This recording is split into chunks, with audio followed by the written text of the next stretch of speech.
Today's episode speaks directly to something so many in our communities experience: the frustration of knowing something is wrong even when answers aren't clear, and the exhaustion that comes with searching for those answers. Our guest today is Melissa Rose, a functional medicine practitioner, educator, and author who specializes in autoimmune and complex illness.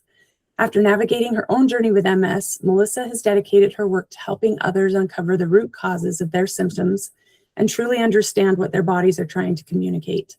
Her approach, known as terrain medicine, challenges the idea that we are simply meant to manage illness.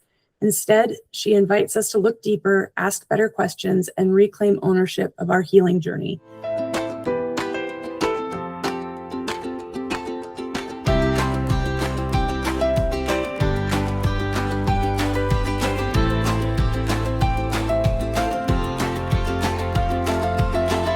Welcome back to Autoimmune Adventures, where we explore the tools, mindsets, and strategies that help you live boldly, even in the midst of chronic illness. Melissa, thank you for joining us. We are so glad to have you. Oh, thank you so much. Oh my goodness. As I was listening to you share just that first little piece, I'm like, yes. We don't have to be stuck. And I love that we're having this conversation today. Me too. We'd love for you to begin with your story. We always love to hear the stories of other people. You've walked this road yourself with MS, which gives you a really unique perspective. So can you take us back to the time, what you were experiencing, what you were told, how that ultimately led you to create your terrain-based approach to healing? Sure. It's not a way of beginning down this road that I would have chosen for myself had I had the choice, to be sure. But what I now know as beginning symptomology for MS started when I was 9, and just kind of built over time. Like I'd be great for a while. I remember I was a senior in high school. My mom took me in to a neurologist. She thought I was probably starting to exhibit MS. She had it. My grandma passed from it. My aunt had it. My cousin had it. So, it was kind of in the family, if you want to say it that way. And the neurologist was like, she's just tired. Let her sleep. Okay.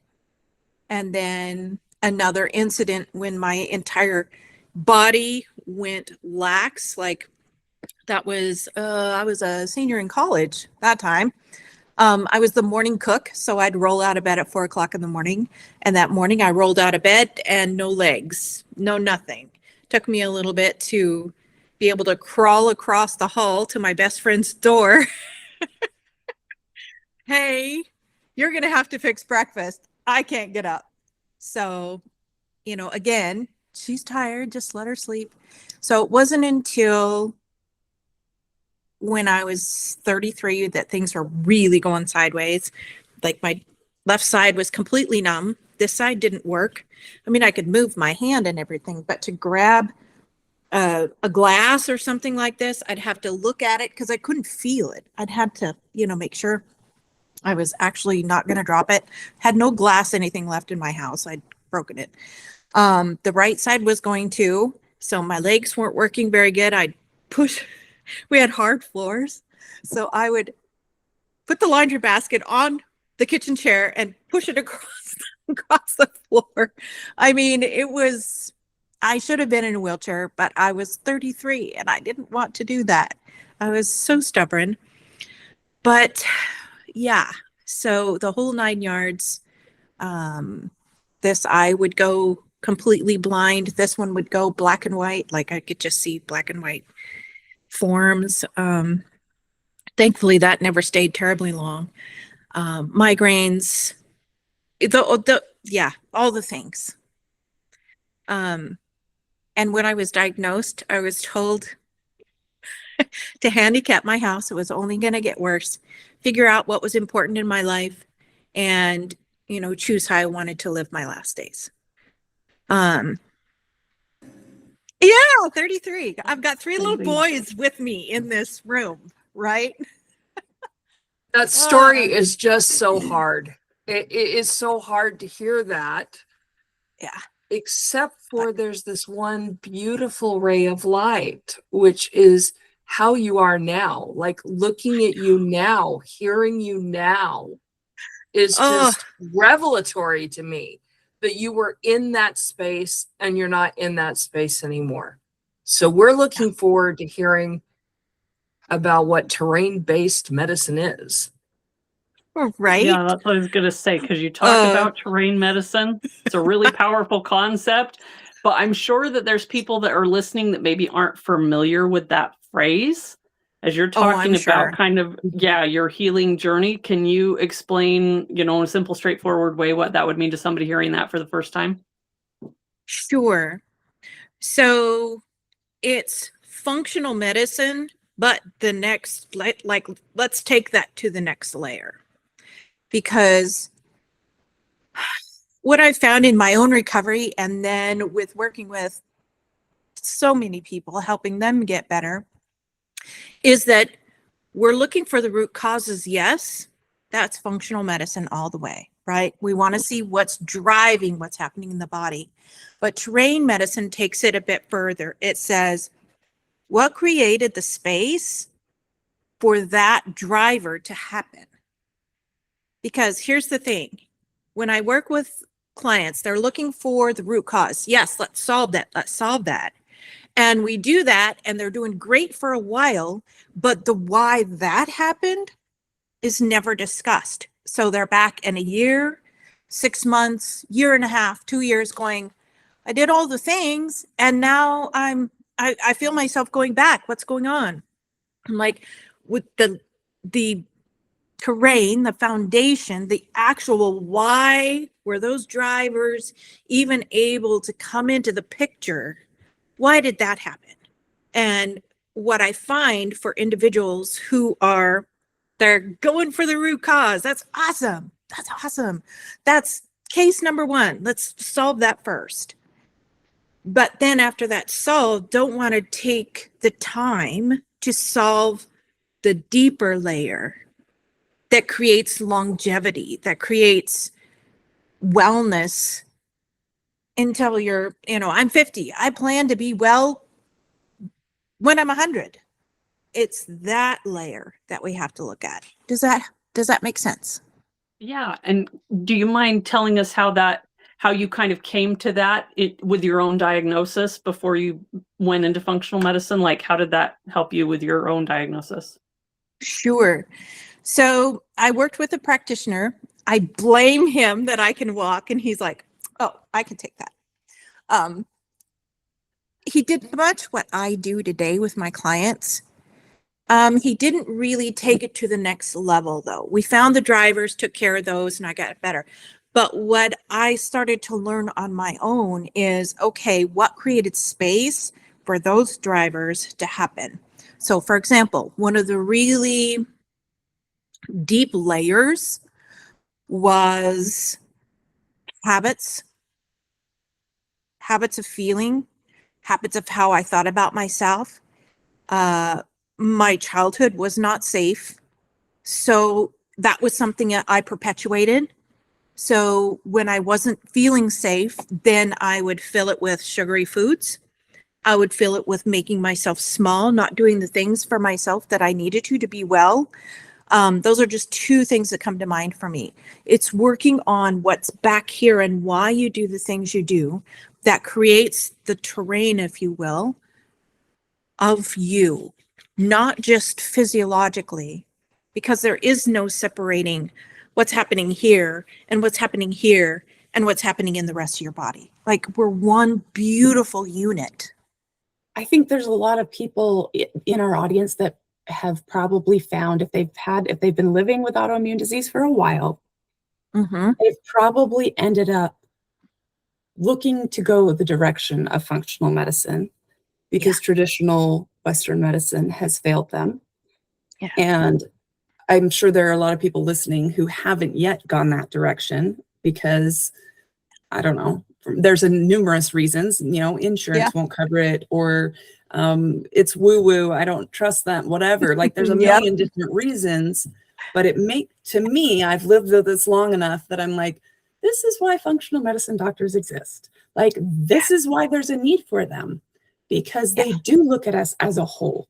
We are looked at as a whole person, a whole being. Exactly. All the different systems within us. Yes, we have specialists and neurologists and cardiologists and rheumatologists and all these ologists, and they are great. It's wonderful. But not a lot of doctors look at your body as a whole. And as you said, all the parts come into play. The mental, the physical, the emotional, the spiritual, all of it comes into play within our body and our brain. So I think you are doing God's work personally. Thank you. But many of the people in our community specifically have been told that their labs are normal. Well, like, we know something's off, right? We can feel something is off, and they go back and their labs are normal again. And they go to a different doctor and their labs are normal again. So from your perspective, what are some of the most common things that are being missed, and why do those gaps exist in traditional testing? Oh, I love this question.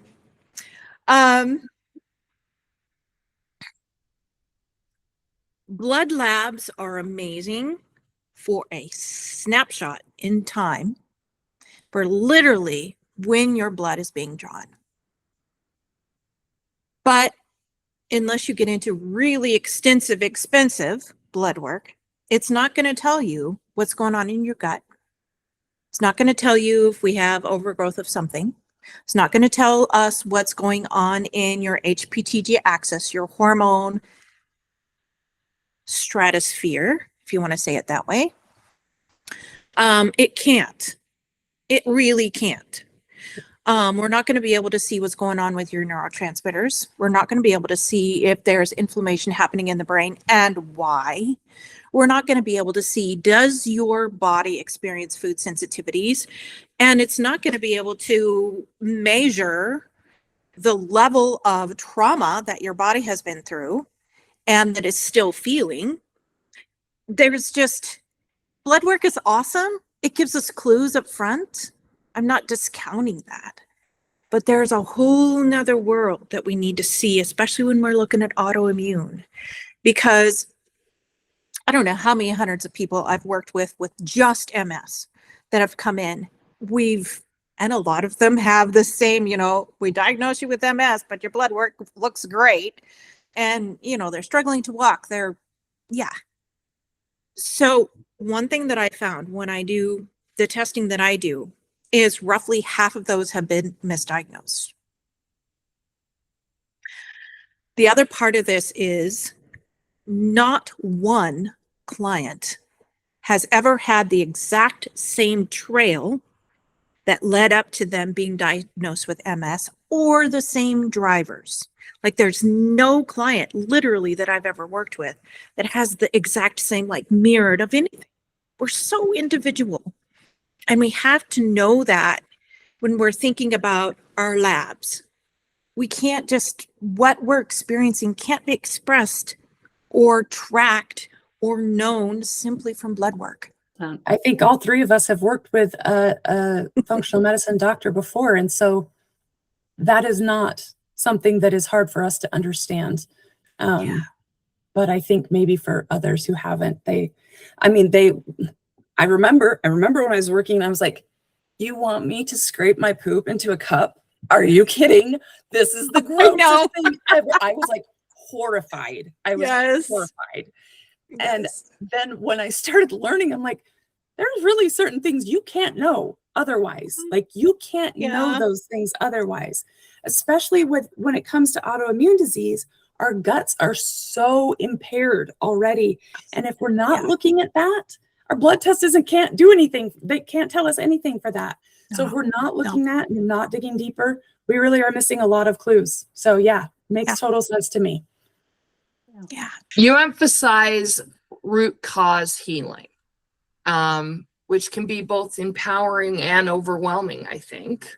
When you begin working with someone, what are the most common root causes or patterns you start to uncover in autoimmune and mystery illnesses? Yeah.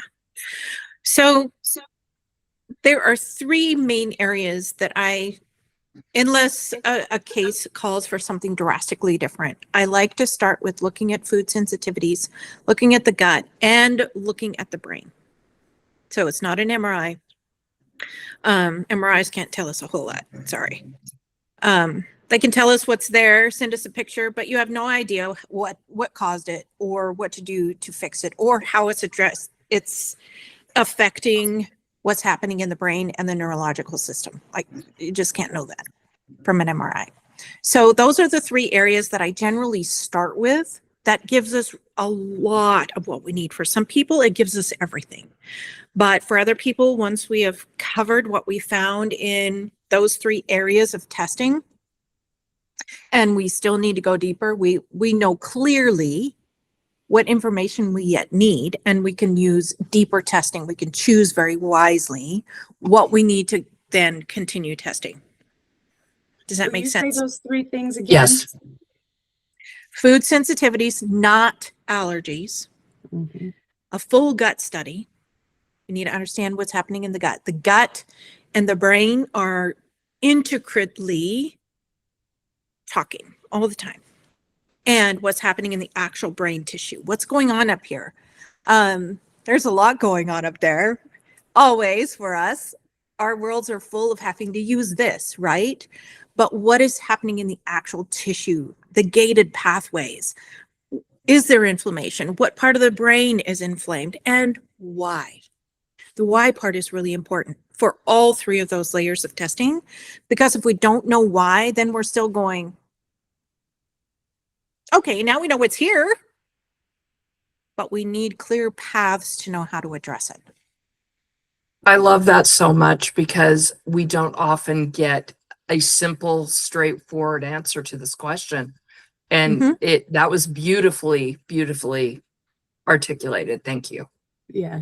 Well, and I think was going to sometimes- ask as a little bit of a side question, do you find that the why is harder to find out than the what? Like, it's harder to figure out what the why is than the what's happening? Strangely not. No, not so Okay. much. I mean, sometimes, yeah, sometimes we get into a tangle and we're like, okay, what's the deal here? And we Yeah. have to really dig in and maybe do some additional testing. But a lot of times, like most of the time, we're able to go, okay, this is here, this is what's happening, and this is why. You go to a doctor with these symptoms and they're like, for example, I have an elevated heart rate all of a sudden. Like, this started some months ago and I know nobody's telling me why. They're like, here, let's put you on a beta blocker. And I'm like, what? I don't want to be on a beta blocker. They're not telling me why. And that drives me crazy. I'm like, can we look at why this is happening to me all of a sudden? Why I need to be on this medication? You know, why I can't figure out another way to fix this? Like, something's got to be causing it, right? Yeah. That's just not the way Western medicine generally works. It's really frustrating. I was going to say, one of the beauties with functional medicine, though, I know when I went to the functional medicine doctor, while you're figuring out the why, some of the what's are still helpful. Like, for instance, the food sensitivities. Like, I know when I went in for food sensitivities, I found sensitivities with things I never would have guessed because they're healthy things, you know, like things that you would think would be great. Like, you're trying to eat healthy, you're trying to eat clean, like low inflammatory diet or whatever. And you're like, whoa, these things just don't work with me. And it's true that when you take them out entirely, or even at least limit them, it makes a difference. And so you have help, like, while you're waiting for the why. So for any of you that haven't tried functional medicine, I would put that plug in it for there right there now, you know, that there's a lot of relief. Kind of along those lines, if you have somebody who's feeling stuck, like they've tried a lot of different approaches, you know, we talk about people, the longer you've had autoimmune disease, you kind of get to where you've tried like all the things, you've gone to tons of doctors, you've tried lots of different diets, whatever. When you get a patient who comes in and is feeling stuck, what are some of the first, like, really kind of grounded steps you can give them to start understanding what their body's trying to communicate to them and to try and start healing themselves? I love that question so much because nearly every client who shows up here How's that? I've done everything. And for some individuals who come in, they've really, I mean, they've not been given any choices by their medical team or whoever they were working with. Some people truly have covered a lot of the bases.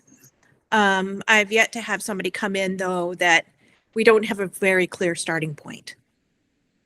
So what I would encourage you to do, if you're in the spot of going, okay, I'm really stuck and I think I've done all the things, is look outside your current, who you're working with and what you're doing, because there is so much more out there. But let me put a caveat to that, because, and I'm kind of in the back of my mind, I just enrolled a new client yesterday who was like, I've done all the things. She's done all the general things, like tried all the general diets. She's tried all the general whatever, but she has no true idea what her actual body needs. And I would encourage you that when you're looking out broader, look through the lens of, what do I need? What does my body need? Because circling back to what we were talking about earlier, I've worked with so many people from the US, people from Canada, the UK, anybody that speaks English, I will work with them, right? I should be bilingual, but I'm not. But it's like, no one has been a cookie cutter of anyone else. We're so unique that it's imperative that when we're looking for help and we're doing our research and trying to figure out what we need to do next, think of it through the lens of you as your own beautiful person. Is super helpful. We've actually had a discussion, because we've had various guests come on who have had very good success with very specific kinds of diet, whether it's vegan, plant-based, paleo, whatever. And I am not discounting that, because I know that some of those I've seen that they work really well for some people. Yeah. But I think we're back to the, like you said, everybody's so unique. You need to understand what heals your body and what works for your body, because Alicia and I were talking just last week. Yeah. She found out she has histamine issues, and spinach, which is usually considered a wonderful, great thing, you know, whatever. She's like, it's like something I totally shouldn't be eating, you know? And avocados, like, some of my favorite things. I'm like, oh, these are so high in histamine. Yeah. And so until you know what's really going on with your body, it's very true. And I don't think there's any, I don't think the cookie cutter diets fit for most people. I think some people have success with them, but I don't think they fit for a lot of people, because, just like you said, unique attributes, unique, you know, food intolerances, whatever it is, sensitivities, you know, like everybody's got something different going on. Yeah. If I could say something briefly, excuse me, kind of tying in the food sensitivities and what you just shared, Alicia, about your food histamine, just like new discovery. So when we have food sensitivities, those are supposed to change as our gut recovers. Those are not forever and ever, amen, most of the time. Sometimes things that are really high, like for me, gluten will never be my friend. I've been off of it for 12 years, 13 years now. And once in a while, if I get a little bit, I'm fine. My body doesn't freak out. But I'll never be able to bring that in like every day, all the time, right?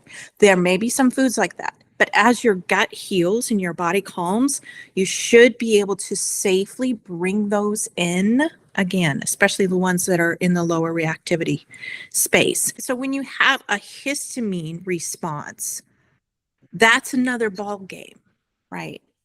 That's a whole nother ball game. So it's looking underneath to seeing what is actually creating space for your body to have that level of a histamine response. Is it mold? Do we have, you know, mast cell reactivity? Do we have, you know, is your body able to produce DOA enzyme? You know, where do we start here? So when a food makes you not feel well, there can be various reasons why. And we can know why. It doesn't have to be a mystery. Yeah, and that leads really well into the next question, but I have had experience with having sensitivities go away as my gut has healed in the past. There was a long period of time where I could not do chicken, I could not do dairy, I could not do bananas. And I remember thinking, who in this world is allergic to chicken? Because when I got the test, that's what I thought it meant. But now that I know better, I'm like, okay, it wasn't an allergy to chicken. It was a sensitivity. And I did heal my gut, and I was able to reintroduce all of those things. But it was a long process. It was not as easy as one would think. But so you have created tools to help people better understand their blood work and their own health problems, which I love. We are really big on teaching our audience to advocate for themselves. Yes. And that nobody's coming to save you. You have to learn what is going on with your body. You need to research. You need to read. You need to talk to a lot of different people. So how does shifting from relying solely on a provider to actually understanding your own body and your own data change the healing journey for your clients when they own their own health? Because some doctors, I love this question. Come in, I'm like one of those people who comes in and I'm like, okay, I have a list of stuff I want to talk to you about. And some doctors are like, oh my gosh, like, how about you just let me tell you what to do, you know? Yeah. So perhaps this comes from my own journey and learning my own body and what I needed. Because, and I have a lot of clients that come in, just tell me what to do, right? That's the easy part. I'm like, no, I won't. I'll tell you the first layer. This is how we get started. And then we start teaching, because I'm going to be a little, not grumpy, but a little firm here. I will not give up my choice of what I say yes to or no to someone in a white coat ever, including, like, I tell my clients this. I don't ever want to be in the place of, you've got to do this. I'm never going to fear monger. I want you to know what your precious body needs, understand it fully. So when we're working together or not, you have that knowledge that you can have a firm yes or no when things come down. You don't ever have to give away your power. Never give away your power. Ever. Not to me, not to anybody else. To know what your body needs, that's the gold in this conversation, is because we can know and we must know. And that's where we actually can create not just getting better and feeling better, but like sustainable, fabulous wellness, because we know what we need. We know what we don't need, and we can say the yes or no and not apologize for it. I love that. That's not just going to fall in our lap, right?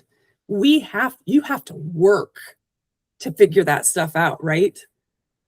Sorry, and Stacey, it really, I interrupted you. no, it's fine. It leads right into what I was going to ask, which is that one of the messages that you share often is that diagnosis is not destiny. And I love that so much. It's such a powerful reframe for us to have. For someone who feels declined or even maybe limited by their diagnosis, what would you want them to hear today? You're going to make me cry, girl. What you've been told and labeled with, whether you've accepted it or not, does not have to be the final answer. So, like in a lot of the teaching that I do, I'll teach around a diagnosis, right? Because that's how we're taught to think. But inside, like my Vibrant Foundations Immersion, that's my main space of recovery for folks, the experience they walk through. We don't talk diagnoses. That's a sacred place. Those words don't get to come in, because our bodies don't do what they do for shits and giggles. There's always a reason. And it doesn't need to be a diagnosis name that we put in our backpack and we strap it on and it's something we wear.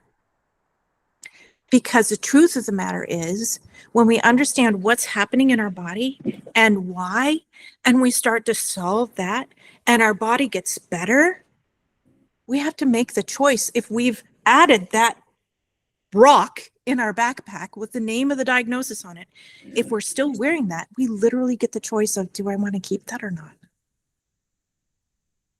Because that diagnosis doesn't have to stay. It might not even be true. It might not even be yours. I have individuals who introduce themselves to me as, I am XYZ and I have. And I immediately want to say, are you sure? Do you really? Do you want to own that? What if we find out what's causing the symptomology and we're able to move that? How would it feel to have the discussion around, do you want to keep that or not? And usually there's a lot of tears that happen about then. But I'm getting weepy freedom. just listening to that. It's freedom. It's walking through the door into the sunshine.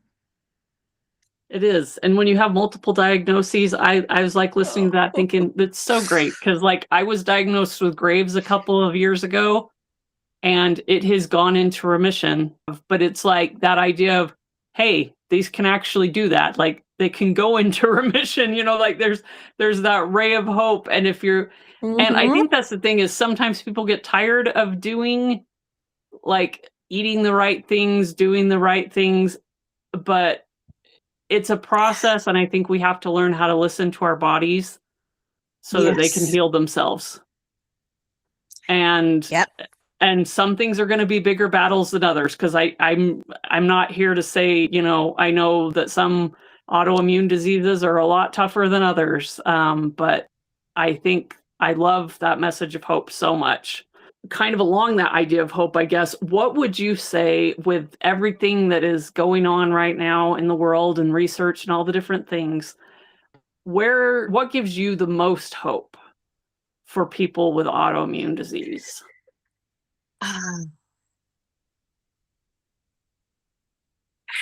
So I really love this question because like I've started doing, I'm a nerd. I like to know why. I like to dig into the nitty gritty and understand, right? But what I'm finding even in doing my own research and writing my own white papers, which those are available as I'm getting them written, they're in our library on the website. But what I'm learning is that it's much easier to do research. You don't have to go, pay the fee to get into PubMed and, all the different things. You don't have to purchase the published, whatever. But I also am seeing a trend of like people doing AI research, and that AI will grab some of the good research, but then it will like phantom fill in stuff. And I'm like, oh, that's not right. So I think it's time. I mean, this is really great. We have all this information at literally our fingertips, but I would encourage you to think into where this came from. How was the research done? And for me, I look at it, is this clinically correct? So yes, for people with autoimmune, I think there's so many more tools. I'm constantly building tools, it seems, to help too, because here's what I want you to hear.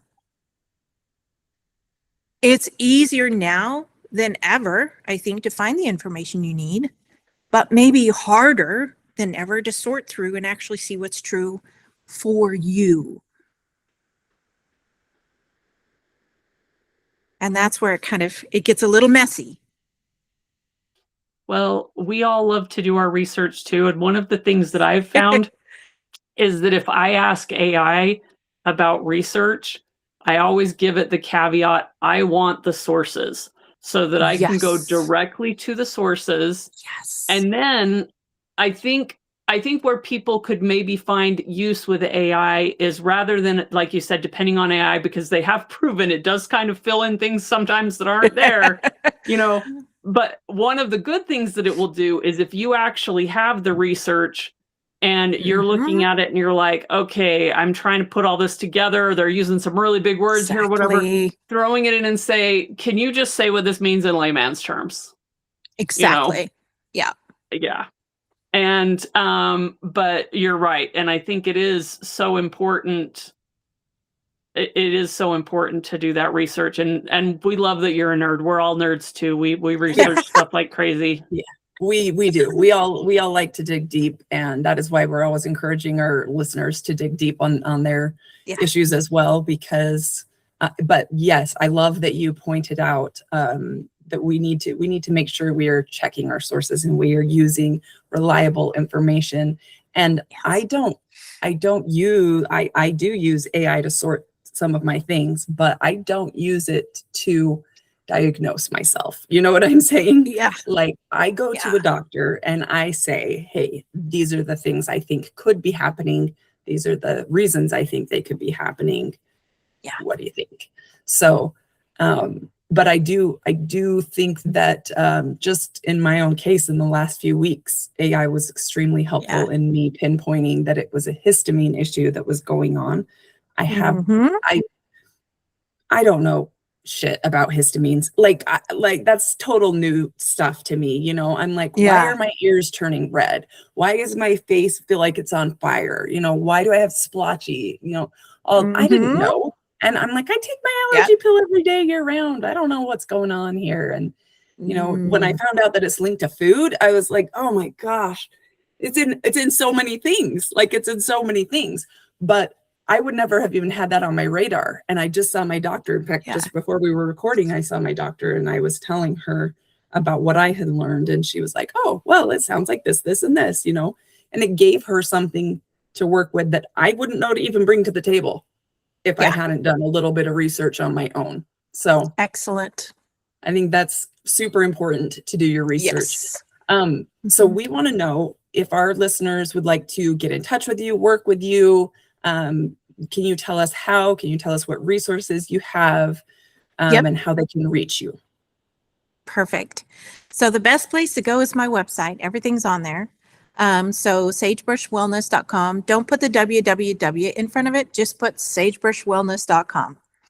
A really great place to start, especially if you're unfamiliar with this whole idea of functional medicine or terrain medicine. I created an assessment that's really easy. It takes about 5 minutes to take it. And you can find it at start.sagebrushwellness.com. Quick assessment. Just starts to get you familiar with what are the main systems in your body that are having trouble. And then I follow that up with, I think, 5 or 7 teaching emails about that, breaking out each thing. So you can have a further understanding of that. And in that, you can in the emails, I include a link to book in for a clarity call with me. That's a 30-minute call. It's a $147 investment. Or if you're wondering what in the heck your blood work is talking about, you can go to our bloodworknavigator.com. It's use it yourself. It's an enclosed HIPAA compliant platform. Actually, the encryption is it's Army level encryption. I was like, we don't want anybody to be able to break into this, right? So anything you put in there is very, very safe. Breaks down your blood work through a functional medicine lens. What's going on? What are the systems that are being affected? And helps you understand just some general food, lifestyle, and if you wish, supplementation suggestions that could really help. There's a tracking in there so you can actually journal and see, okay, are these changes actually working? Because that's what I'm all about, right? We can have great ideas for things and try things, but if they don't work, we're at square one again. So those are just some quick tools that anybody can use just to kind of start figuring things out, get you to first base, start to make this all not feel so big and scary and confusing. Alyssa, thank you so much for sharing your story today, your insight, your Thanks. depth of work. We've really, really enjoyed and appreciated the time with you. This conversation is such a powerful reminder that healing is not a straight line. And that Ever. sometimes, yeah, it's never a straight line. And sometimes the path forward asks us to slow down and listen more closely to our bodies Mhm. and take what we often call the scenic route. And to our listeners, if you're in that place of searching, questioning, or feeling unseen in your journey, know this: you're not alone. There is a value to your story. There is a wisdom that is in your body, and there is always room for hope, even when the path feels uncertain. So please remember, you are worthy of joy. Disease does not define your life. You do.